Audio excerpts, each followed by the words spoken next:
সাবেক প্রধানমন্ত্রী শেখ হাসিনা সরকারের পতনের পর থেকেই ভারতের মিডিয়াগুলো বাংলাদেশের বিরুদ্ধে অপপ্রচারে লিপ্ত। একের পর এক ভুল সংবাদ ও অপতথ্য ছড়িয়ে দুই দেশের সম্পর্ককে আরও জটিল করে তুলছে। এরই ধারাবাহিকতা এখনও বজায় রেখেছে ভারতের মিডিয়াগুলো। শুক্রবার ভারতের পশ্চিমবঙ্গের বাংলা গণমাধ্যম আনন্দবাজার অনলাইনে বাংলাদেশের সশস্ত্র বাহিনীর বিষয়ে একটি সংবাদ পরিবেশন করা হয়, যার প্রতিবাদ করেছে আন্তঃবাহিনী জনসংযোগ পরিদপ্তর ISPR। ভারতীয় গণমাধ্যম আনন্দবাজারের অনলাইনে প্রকাশিত সংবাদটি ছিল উর্দিতে বাঙালি গণহত্যার রক্তের ছিটে, ৫৩ বছর পর বাংলাদেশে ফিরছে সেই পরাজিত পাক ফৌজ। আনন্দবাজার লিখেছে, বাংলাদেশের সেনাবাহিনীকে প্রশিক্ষণ দিতে ঢাকা, ময়মনসিংহ, খুলনা, কুমিল্লায় আসছে পাক সেনা। ফলে প্রায় ৫৩ বছর পর ফের রাওয়ালপিন্ডির সেনা অফিসারদের পা পড়বে পদ্মপাড়ে। মেজর জেনারেল পদমর্যাদার পাক সেনা অফিসার বাংলাদেশের ফৌজকে প্রশিক্ষণ দেবেন বলে জানা গিয়েছে।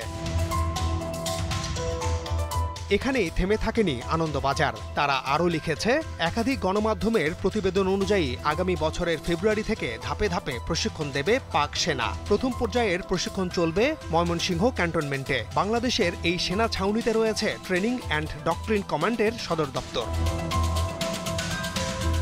আনন্দবাজারের এই খবরের আনুষ্ঠানিক প্রতিবাদ জানিয়েছে ISPR। শনিবার গণমাধ্যমে পাঠানো এক বিজ্ঞপ্তিতে বলা হয়, শুক্রবার প্রকাশিত ওই প্রতিবেদনে বাংলাদেশ সেনাবাহিনী সম্পর্কে বিভ্রান্তিকর ও ভিত্তিহীন তথ্য উপস্থাপন করা হয়েছে।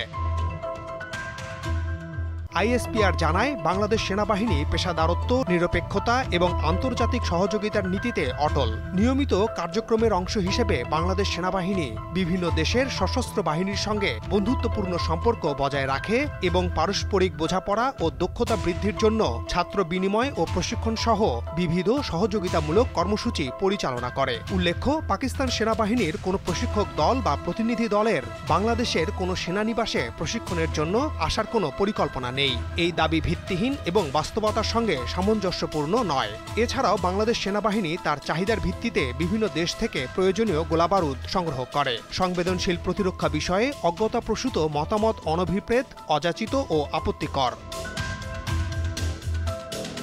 ISPR জানায়, সাংবাদিকতার সঠিক রীতি অনুসরণ করার বিপরীতে ভারতীয় সংবাদপত্রটি প্রতিবেদন প্রকাশের আগে বাংলাদেশের আন্তঃবাহিনী জনসংযোগ পরিদপ্তরের কোনো মন্তব্য বা ব্যাখ্যা গ্রহণ করেনি। এই উপেক্ষা প্রতিবেদনের নিরপেক্ষতা ও বিশ্বাসযোগ্যতা নিয়ে গুরুতর প্রশ্ন তোলে।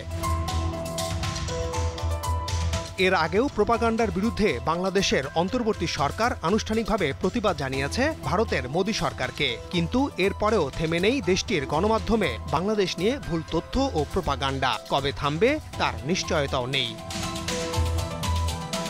মাহমুদ শাওন, দীপ্ত সংবাদ, ঢাকা।